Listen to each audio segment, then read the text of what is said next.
Nakatakdang simulan ng Kamara sa Lunes ang pagtalakay sa panukalang 2026 National Budget. Kanina, formal na itong na-turn over ng Department of Budget and Management sa Kongreso. Ano-ano nga bang ahensya ang may pinakamataas na alokasyon? Alamin sa ulat ni Bella Lesboras.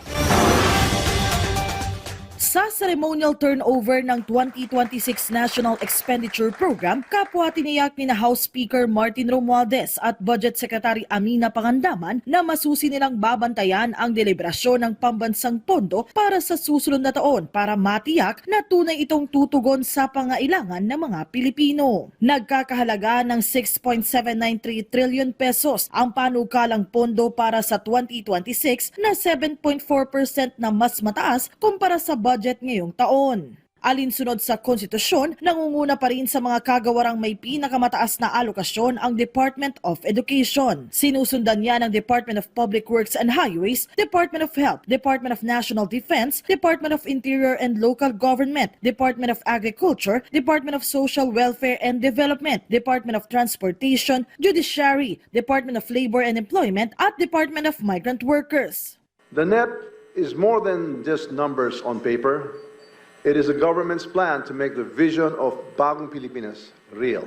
We will ensure that transparency, accountability are embodied in our agenda for prosperity. Dahil sa Bagong Pilipinas, mahalaga ang buhay ng bawat Pilipino. Ayon kay House Committee on Appropriations Chair Micaela Swansing, sa Lunes agad na nilang sisimulan ang pagtalakay sa panukalang pondo. Mismong si Speaker Romualdez naman ang nagbigay katiyakan na may mga reforma na silang gagawin para maging mas bukas sa publiko ang deliberasyon. First, we will remove the small committee that collated institutional amendments. Bukas ang talakayan, lahat ng amendments alam ng mamamayan.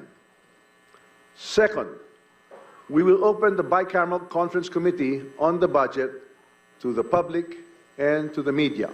Isa sa mga mainit na isyu ngayon ukol sa budget ang umano'y ilang palpak na flood control projects ng gobyerno. Sa ilalim ng 2026 proposed budget, may alokasyon pa rin para rito pero mas mahigpit na ang gagawing pagbusisi ng mga mambabatas. The total is 274.926 to be exact. Yung 272.333, it's under the Department of Public Works. While the remaining 2.593 billion po is under the Metro Manila Development Authority. We will make sure that the flood control projects will be focused mostly on those areas kasi yun na-identify as the most flood prone. We will also coordinate with the respective RDCs and the respective regions because there should be like an overall flood mitigation plan.